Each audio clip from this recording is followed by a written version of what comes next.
Oh, that's part of it, yes, that's right, thank you. But our bus drivers also do maintenance, also do snow removal, so that's what you're talking about. Right. There's the multi-job aspect of it. So I agree, you can't compare apples to oranges, but again, how do we come up with this number if it is such a jumbled mess? Because that's what we classify in the actual custodial line item and how we classify it with. So you just run it straight off the state reported numbers?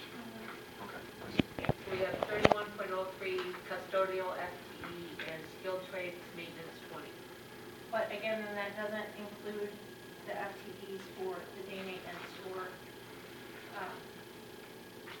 that type of thing. And so it's a much larger number of people because few folks, well, I won't say few, but I would say a significant number of folks are working that split job. So they're maybe doing 4.5 hours in one, 3.5 in the other for the full 8. And so it's going to take 2 or 3 of them to reflect the one full FTE. So by the time you start counting up number of names, it's a different number.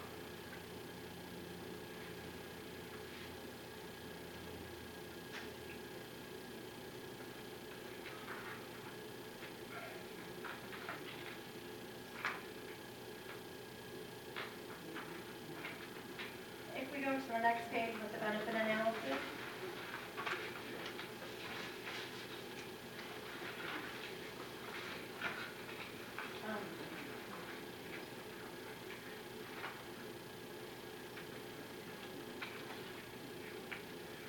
A lot of times that ours are larger because we have so many full-time employees.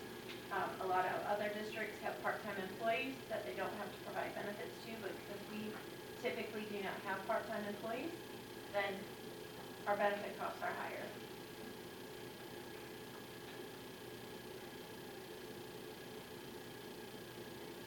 So quick question, the other reporting is this fairly standard for the Wayne RISA, or is this normally what we would look at?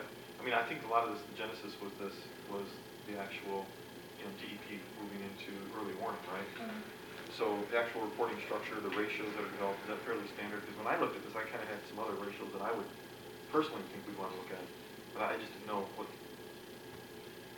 I think it depends on the needs of each district, what the standard, how they see it as standard. Okay. And how can we as a business group not know what our health benefit, dental benefits, vision benefits, workers' comp benefits, unemployment, what those costs are? Well, Because it's not provided. Because when they upload it to the state, they upload it in a general 2000 account number. So when it gets reported at the state level, the state doesn't, in the FID, the state doesn't break it out by life, vision, retirement, FICA. So the information that they pull from the FID, I can tell you what it is because I can go through and pull based off of the object code to 2110, 2120, 2130, whatever it is. However, when they pulled the data, they pulled it from the FID and what was reported, and the FID doesn't report it down to a breakdown like that. They give a generic level of the 2000s. So all benefits are grouped together. I mean, I can go through and pull that, but again, when they report it to the FID, it's a general lump sum grouping. And there's nothing to compare it against because you wouldn't have the data from the other districts. Not necessarily, because they may not break it down on their website. But we would get trend data of our health benefits and dental and vision and workers' comp, so we can see whether those costs are, they're generally going up, and are they going up at an alarming rate? Well, and realistically, our healthcare has not, our costs go up based on the heart cap. So as a district, whatever the rate is for the state, the hard cap goes up. I think this year it went up 3.2%, 3.3% to the hard cap for 2017. So as a district, our trends go up based on the hard cap. Overall, the healthcare, you wouldn't see the portion of our trend that our rates went up because the employees pay for the other part. This year, the employee, it stayed the same. So we had a 0% increase in our healthcare. So the employees actually saw a reduction for their portion because the hard cap went up. It wasn't a big reduction, but it was still, and didn't have to pay more, so that was a good thing for them. So in terms of comparison, there's not too much point, because everybody's limited to the hard cap, Correct. and it's just a function of number of employees. Correct. I guess the better Well- number there is what percent of your employee group gets Yeah. your full benefits? Those benefits are gonna cost the same here as they do in any other district now Not that the state's hard cap. And I say that with a caveat, because it is the option of other districts 80/20. that could do the 80/20, where they pay 80% of the healthcare rate, and the employees pay 20%. But if they have a high cost, High deductible healthcare? a high cost of healthcare, it could be more expensive for them. A lot of places anymore are going more towards the hard cap because the healthcare is getting so astronomically high in cost. Especially take Mesa, for example, they Yeah. jumped their rates 15 to 20%. So those people who were paying 80/20, they may have been doing well, but now they get a stable hike. The districts have to pay 80% of that 12, 14% hike. So the 80/20 was all the rage about 4 or 5 years ago until the, all the insurance companies held everybody pretty constant, and now they've really started to uptick. So there's been a big push for everybody pretty much to go hard cap, because that's the one thing you can count on. You can budget that, and you just figure +2, +3%. That's a figure that's manageable, knowing that the employee's gonna bear any increase above that.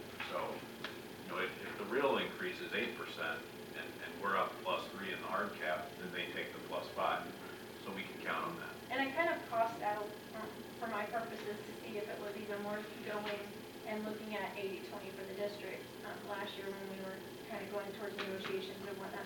And the difference was minimal to save the district, that it wasn't worth going to hard cap or to 80/20. So,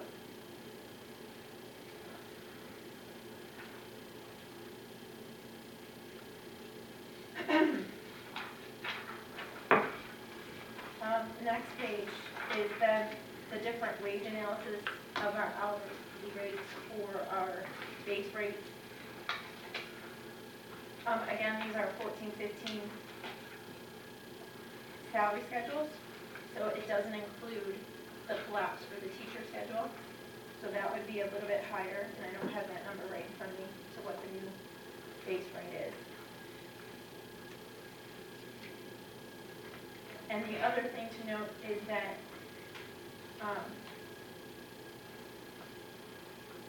our hourly people are at a set rate. They don't get steps, so they're continuously at the same base rate. Whereas they do get some longevity, but it's minimal amounts going to that. It's a percentage. And the max is 7%. 15, and then some of them are 7. Yeah.